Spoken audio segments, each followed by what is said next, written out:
Merci, monsieur. Président Bandakani, alors, il y a, au-delà du centre de l'histoire ou du monde qui se joue au Mali, il y a pratiquement tous les panafricains, le continent africain, qui semblent être derrière le Mali.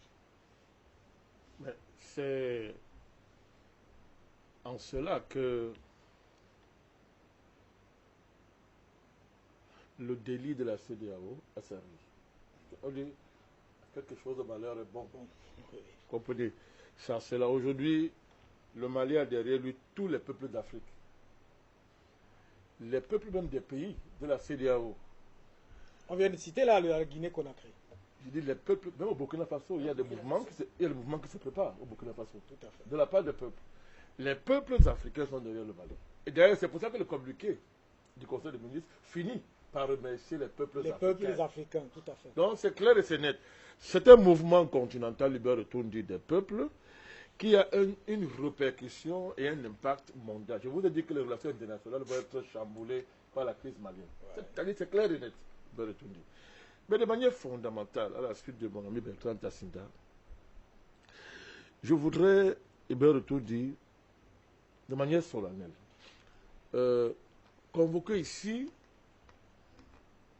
un pan tragique de l'histoire de l'Afrique, l'esclavage,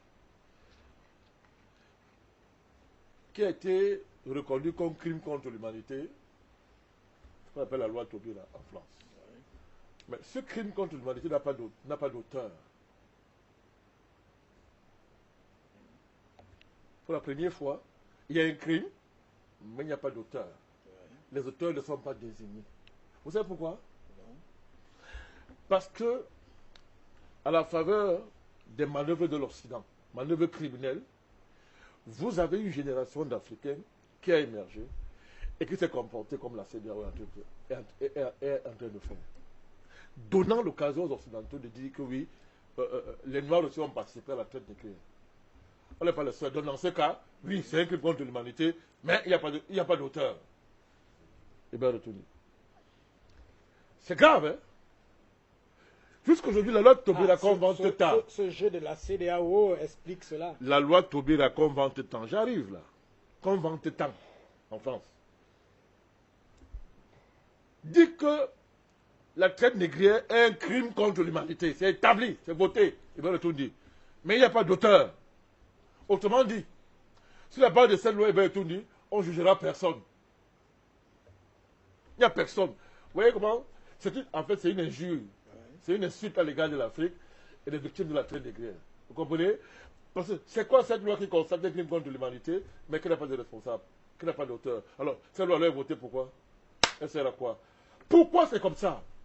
Parce que les esclavagistes occidentaux ont fabriqué un type de nègre, n'est-ce pas, dont le rôle est de tous les temps servir de justificatif pour que jamais l'Occident ne réponde ses actes. Parce qu'on dira toujours, en fait, c'est ça les Africains qui étaient là, pour vos frères étaient avec nous, ceux qui ont fait ceci, voilà tout dit.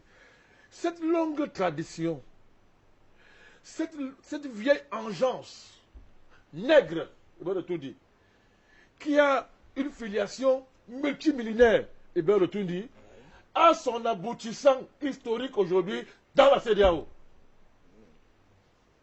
Donc, si vous commencez, et bien le tout dit, à convoquer cette filiation de, comment on dit ça, de nègres fabriqués par l'Occident pour trahir le continent africain et donner à l'Occident le prétexte majeur consistant à dire nos crimes, ce n'est pas nos crimes, ce sont vos frères qui font nos crimes, n'est-ce pas?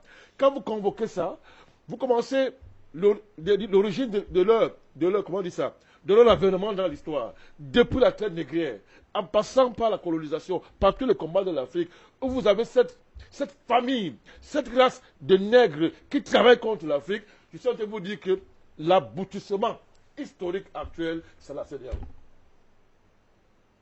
Je suis en train de vous dire que la CEDEAO est une organisation,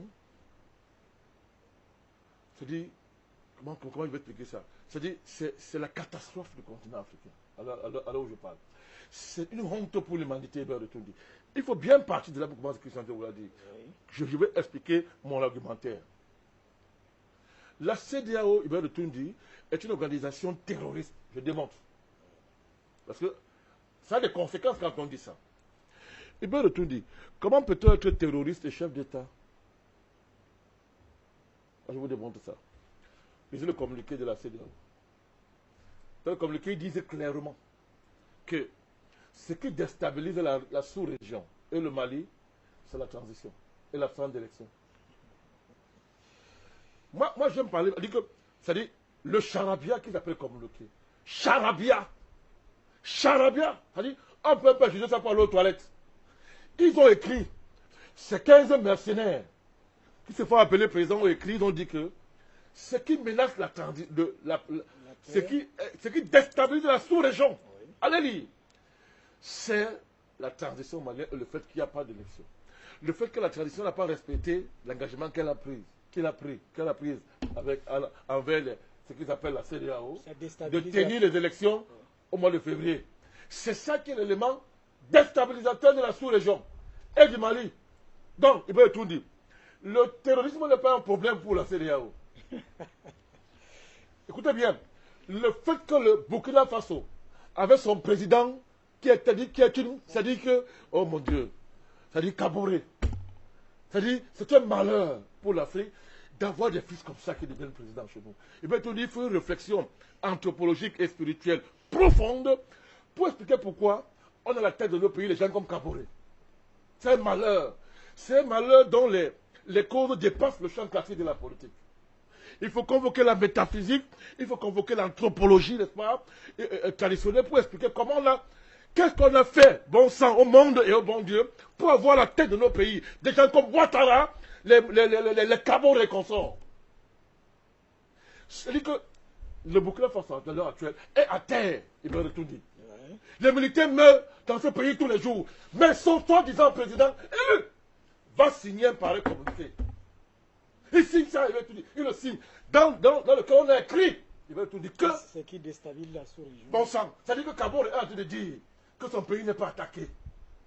Kaboré est en train de dire dans le communiqué que les militaires qui meurent au Burkina Faso, c'est-à-dire que Kaboré est en train de dire qu'au Burkina Faso, il n'y a pas de terrorisme. C'est ça là, il a signé le communiqué. Où c'est écrit que ce qui dérange à la sous-région là, et le Mali, c'est parce que la transition malienne a refusé de faire des élections. Quand vous analysez un pareil communiqué, vous voulez quel tribunal encore? La conséquence, je vais quelque part. Je vous en prie, c'est vous le boss. Oui, allez-y. Je vous en prie, permettez-moi. Je vais vous aller quelque part. Je veux démontrer que, à partir du communiqué qu'ils ont signé hier, la CEDEAO est désormais une organisation terroriste. Et ces présidents sont des terroristes. C'est démontré, c'est établi. À partir de là, ils n'ont plus le droit à aucun respect. C'est ça la démonstration que ça doit faire. Ce sont des bandits. On doit les traquer comme on traque les terroristes à Kidal, à Tombouctou. C'est le message que l'Afrique doit comprendre. C'est-à-dire que les Macky Sall, les Ouattara, Kaboré et consorts sont des terroristes. Et il faut les traiter comme tels. Ça, c'est la mission des peuples africains. C'est le qui est inscrit dans leur conscience. Vous voyez où je vais, non? Vous voyez bien la direction que je suis en train de faire. Donc, quand vous imaginez ce qu'on a fait à Saddam Hussein, parce qu'on l'appelait terroriste, processeur d'armes de destruction massive. Quand vous voyez ce qu'on a fait à Ben Laden, jeté dans la mer par le soi-disant président de la première puissance du monde, du pays le plus civilisé du monde, les États-Unis, votre frère, soi-disant, Obama. Criminel notoire. Quand on voit que l'ONU partout nous dit que les terroristes dans le monde actuellement sont des démons infréquentables et qu'il faut les traquer sur la dernière énergie. Quand vous voyez qu'en France, un petit terroriste qui tue avec un couteau est tué sans être jugé, sans procès, je dis qu'un un Français tue au couteau, donc il est supposé être un terroriste, mais l'État français ne fait aucun procès, on le tue là, sans jugement, il va le tout dire. Pendant ce temps, parce qu'il y a un bandit à l'Élysée, ennemi du continent africain, chef terroriste, n'est-ce pas? Parce qu'il est en guerre contre nous, il va nous amener, nous, à avoir comme élément de langage, c'est-à-dire appeler des chefs d'État terroristes président. À partir du moment où vous appelez président, taisez-vous. Laissez dire est dans son droit. puisque ce sont les présidents qui ont fait un communiqué, on se tait, on ne dit rien. Parce qu'un chef d'État, c'est un demi-dieu, c'est les gens qu'il faut respecter. Quand il parle, c'est Dieu qui a parlé. Ben, tout dit. Le débat, il est là. Tant qu'on tombera dans ce piège de la fausse diplomatie, on n'avancera pas. Le débat, il est là.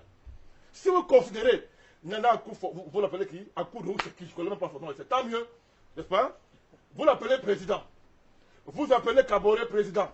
Vous appelez le Tintin du Niger président. Vous appelez le terroriste en chef Ouattara président. Monsieur les consorts. Mais donnez-leur tous les honneurs qui sont dus. Et à ce moment-là, on considère que non, leur action au Mali est une action raisonnable, c'est une action d'honneur, c'est une action réfléchie parce que c'est fait par des présidents. Et c'est dans ces pièges que la France veut nous mettre. Veut mettre l'opinion africaine, il va retourner. Tant que nous on sera dit. Mais vous êtes en train de dire que c'est des terroristes. Ben, je ne dis pas, je démontre. Vous démontrez que c'est des terroristes. Et une démonstration inattaquable. C'est basé sur le communiqué rédigé par 15 présidents qui sont supposés avoir réfléchi. Il va retourner. Pour écrire cette bêtise. Deuxième argument, il va retourner. Je ne t'aimerai pas la réponse parce que je vous demandais d'apprécier la réponse. Tout à fait. Voilà. Deuxième argument, il va retourner. J'ai ici avec moi les principes fondamentaux de la charte de la CEDEAO. Ouais. Je peux lire ça? Allez-y.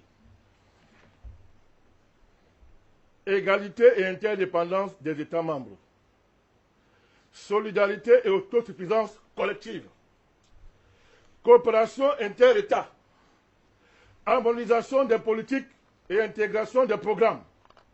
Non d'agression entre les États membres, maintien de la paix, de la sécurité et de la stabilité régionale par la promotion et le renforcement des relations de bon voisinage. Règlement pacifique des différends entre les États membres. Coopération active entre les pays voisins et promotion d'un environnement pacifique comme préalable au développement économique. Respect et promotion et protection des droits de l'homme et des peuples, conformément aux dispositions de la Charte africaine des droits de l'homme et des peuples. Transparence, justice économique et sociale et participation populaire au développement. Reconnaissance et respect des principes juridiques de la communauté. Promotion et consolidation d'un système démocratique de gouvernement dans chaque État membre tel que prévu par la déclaration de principes politiques adoptée le 6 juillet 1991 à Abuja. Répartition juste et équitable des coûts et des avantages de la coopération et de l'intégration économique. C'est l'article 3. Vous avez écouté, non? Quand un État membre comme le Mali... Le monde entier a écouté, les Africains aussi. Quand un État membre comme le Mali a son intégrité territoriale menacée sérieusement et est dans une dynamique où on veut le partitionner. Quand tous les preuves sont établies, qu'un pays comme la France parraine les terroristes au Mali, les finance, les protège, les permet de défiler à Kidal devant l'ambassadeur de France. Où est la CEDEAO, bon Dieu? Où est la CEDEAO pour appliquer ces principes fondamentaux? Ah, elle n'a pas appliqué cela. Je suis en train de vous dire que la CEDEAO est morte. Il va retourner. Elle n'existe plus. Alors le Mali peut sortir de la CEDEAO. Pas seulement le Mali. Pour nous les Africains, si nous sommes des hommes sérieux, la CEDEAO est morte.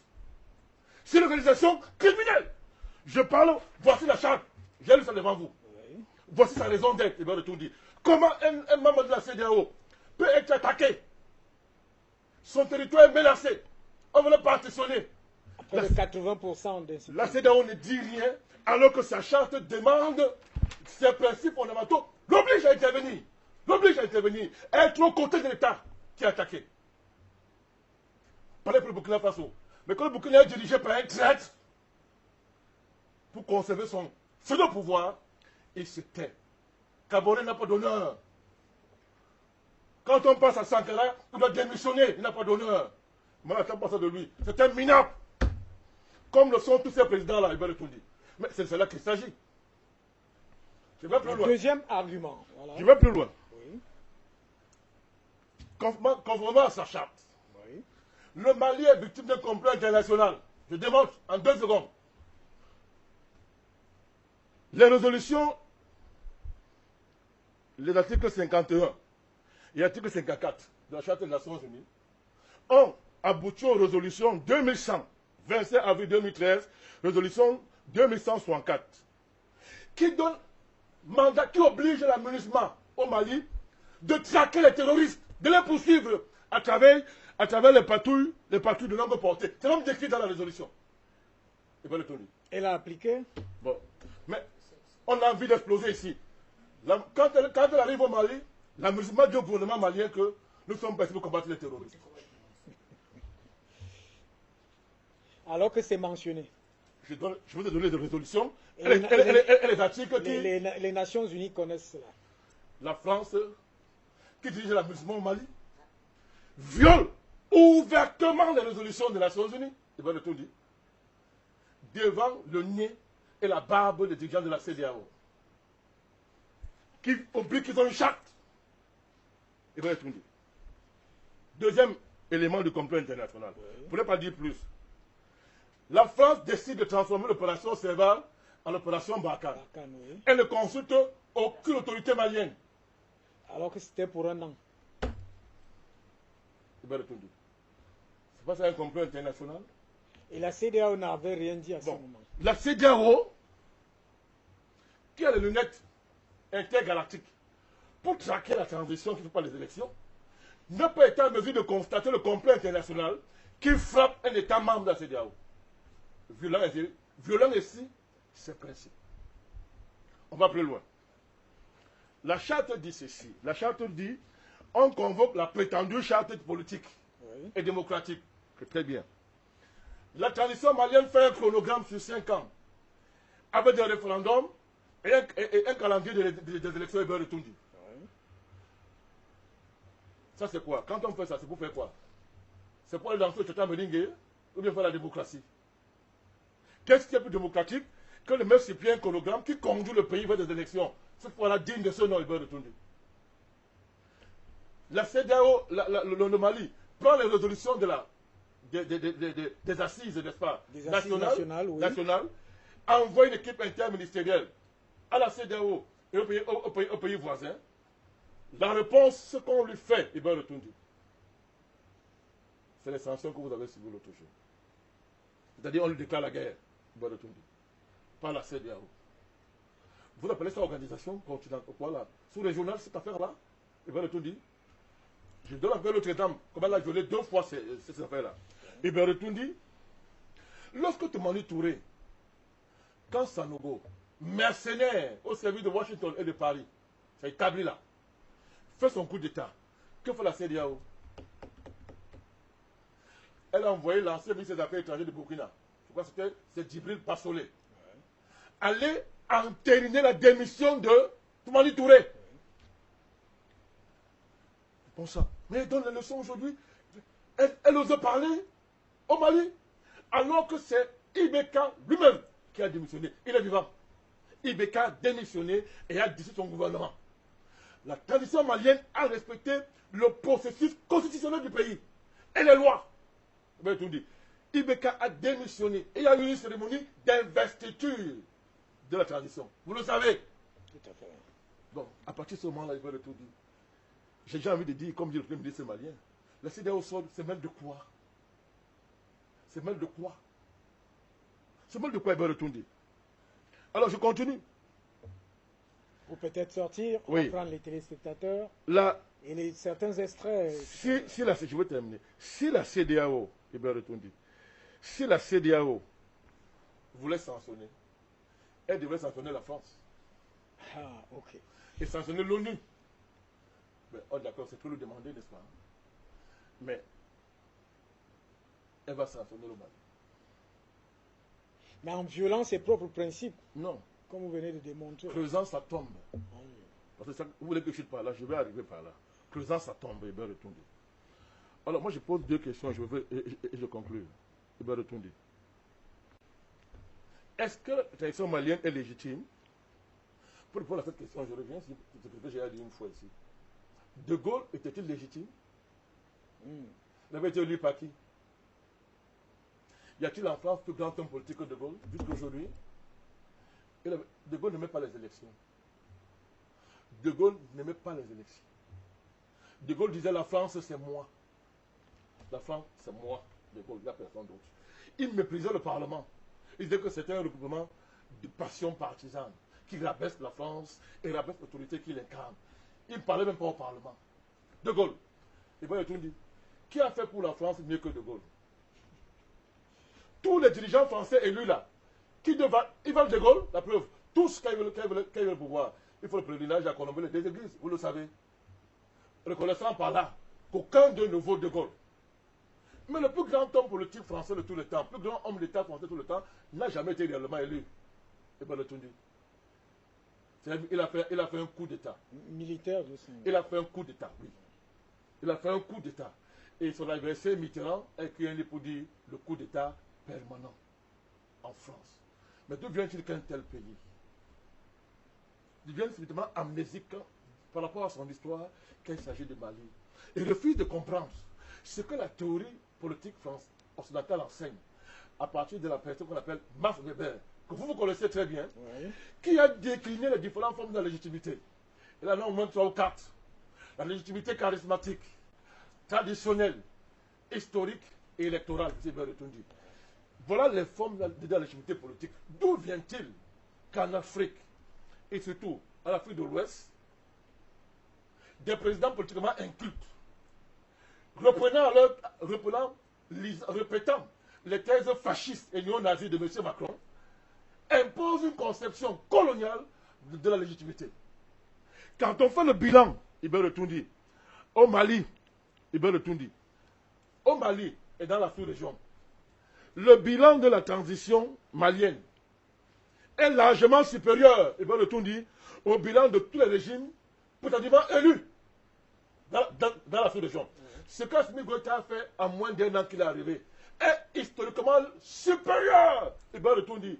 L'apport de la tradition malienne dans l'histoire de l'Afrique, dans la dignité des peuples, dans l'élévation du niveau de vie, est largement supérieur au bilan de Macky Sall, élu une fois par le suffrage universel, au bilan de l'économiste intergalactique qui est en Côte d'Ivoire, ancien terroriste rebelle, arrivé au pouvoir en marchant sur le sang des Ivoiriens, Ibn Tundi. Son bilan est supérieur à celui de Christian Roche-Caboret, peureux, nulard, qui ne peut même pas acheter, je termine, je vous en prie, qui ne peut même pas offrir une seule tenue à ces militaires qui veulent aller au front. Ibn Tundi. Son bilan est largement supérieur à celui de tous ces présidentillons-là, hein, les présidentillons-là, qui sont allés essayer de se communiquer. Son bilan est largement supérieur. C'est ça aussi la légitimité, Ibn Tundi. Parce que tu as fait. Je chute par la valeur de la riposte. Alors on parle de Ibn Tundi, alors où nous parlons. Oui. La Guinée-Conakry. Et je me joins avec Bertrand Tassinda, mon camarade, pour féliciter le président Doumbouya. Nous prenons acte. On ne peut pas voir ce qu'il a fait. L'acte qu'il a posé est panafricaniste. L'acte qu'il a posé est panafricaniste. Si nous ne saluons pas ça, nous ne sommes pas cohérents avec ce qu'on a fait avec d'autres chefs d'État qui étaient dans la même situation que lui. Nous prenons acte. Et, comme Bertrand a dit, il peut entrer dans l'histoire.